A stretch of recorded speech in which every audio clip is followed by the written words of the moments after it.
What's up guys, Asian here again with another PTS video, and today we're going to be taking a look at the magDK Dragon Knight and how the rotation may or may not change due to the change that has been made to the way Molten Whip works. So this particular video is not really taking a look at the best setup or anything like that. It's really just comparing at this point the three different rotations that I thought up of kind of on the spot. Two of them are serious and one of them sort of meme-ish, but it actually ended up doing very well compared to the other two. So we'll just be comparing these three rotations and also discussing how the Molten Whip change, what it is, and kind of how that impacts magDK Dragon Knight DPS.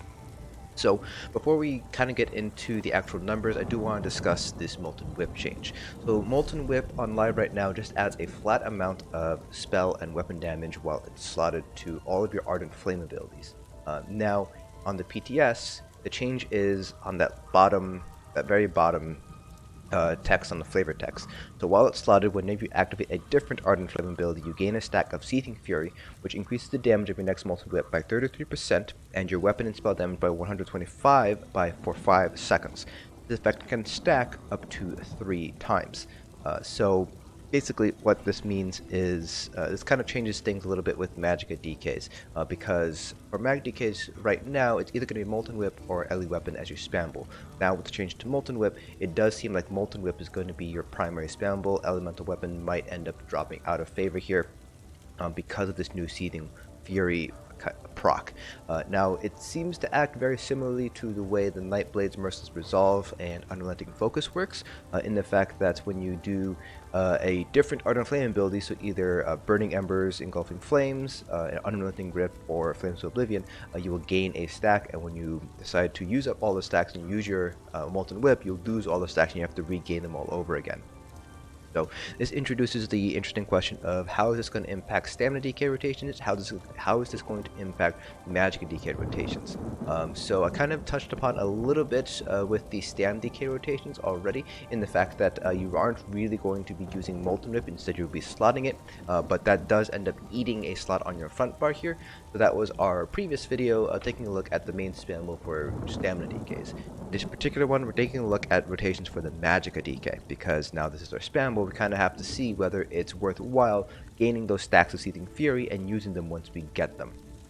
So for that regard, I thought up of 3 different rotations to test out. The first rotation is your standard magDK rotation as it is right now, which is basically you use Molten Whip on cooldown, you just keep on using it as your main spammable.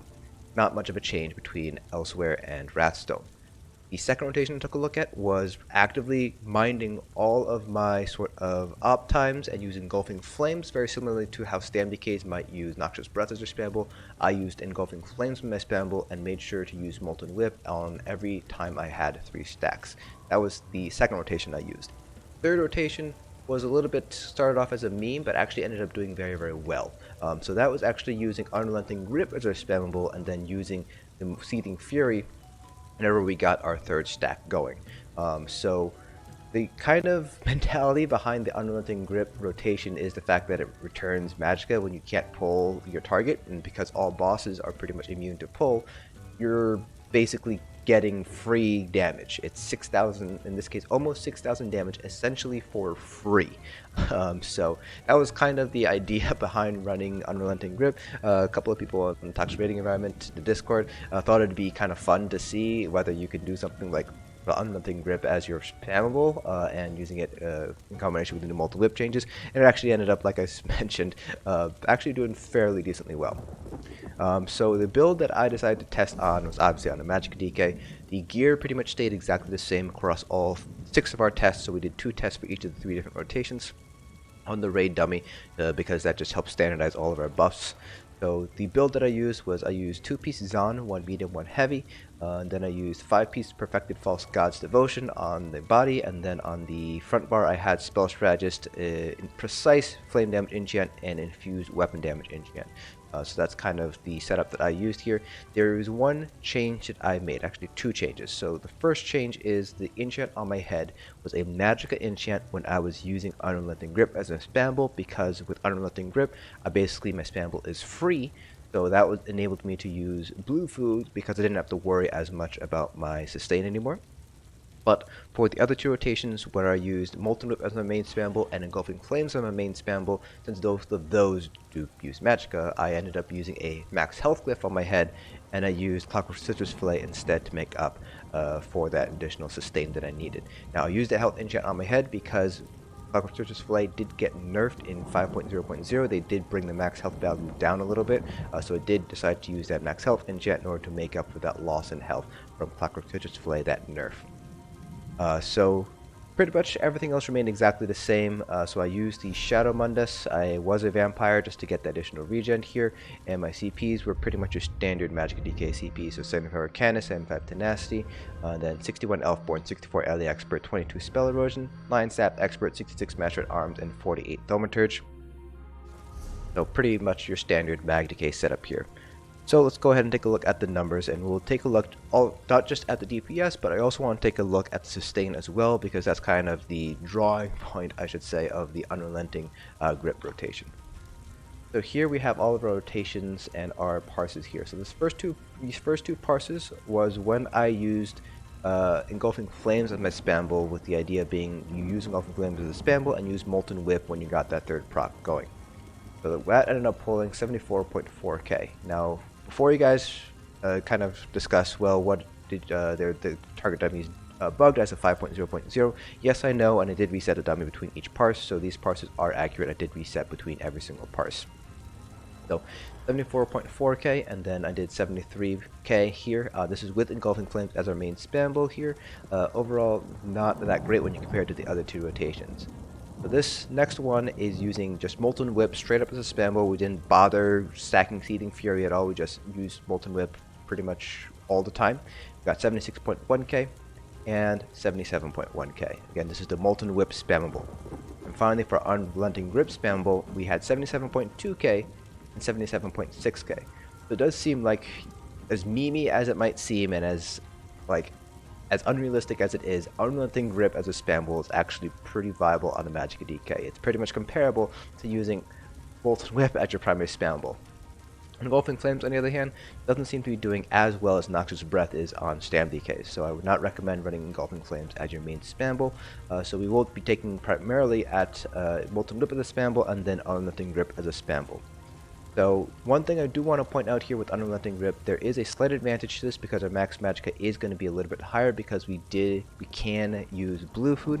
So that kind of gave this particular parse, this particular build rotation, a little bit of an edge because we do have higher max magDK. Take a look at max magDK. Our max with using Molten Whip as a spammable was 37.5k. Compared to 40.7k, so we're gaining over 3k additional max magDK, which ends up being just under 300 effective spell damage. So that does count for something. So that's one huge advantage of the Unrelenting Grip, that we get some additional max magDK, even though Unrelenting Grip by itself is not quite as strong as Molten Whip as a spammable. But other than that, pretty much everything looks pretty much exactly the same. But one thing I do want to take a look at is the actual resources. How did our resources look with max magDK? So right here, these two are our Unrelenting Grip parse. So we can see here we never dipped at below 50% magDK. We never even touched 50% magDK here with Unrelenting Grip. And again, that's because since bosses are immune to pulls, we get all of our magDK back whenever we use Unrelenting Grip. It doesn't do quite as much damage as Molten Whip. As you can see here, we only hit for about 20.6k or so compared to Molten Whip's 52.8k. Here with Molten Whip as a spammable, we have 37.9, 37.3k and 38.5k.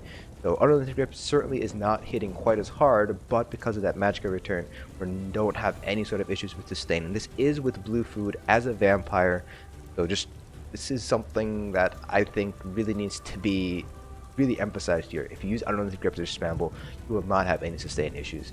This particular fight lasted, if we go over to fight stats, this lasted 4.5 minutes, which is a little bit longer than your typical raid fight, depending on your group DPS and things like that. So this is actually very, very easily sustainable. If you can take a look at the regen versus drain per second, we're only about 15 more drain here, and we actually have more regen on this first pass here compared to on our Molten Whip spammable, where we do have a little bit of a larger disparity, 20 and about 30 respectively. And if we take a look at the max magDK for our Molten Whip spammable, we do dip into 50% a little bit here. We never dip quite below 50% for any significant amount of time, but we are seeing a little bit more of a dip here and there. And if we take a look at the first parse here, you can see we are dipping a little bit more often into 50, but never quite staying in this 50 to 25% range all too often here. So sustain, as long as you're using False God's Devotion and Clockwork Sisters Fillet, is actually not terrible on a magDK. But these results from using Unrelenting Grip as a spammable really sort of stand out to me. I would probably say, as cringy and as memey as it might be, if it goes live as is, it does seem like using Unrelenting Grip as a spammable actually isn't a terrible idea. Now, obviously, you just want to do this as just on a boss fight, because obviously you don't want to do this in a trash pulls, because then you might end up messing up tank pulls and tank stacks and things like that.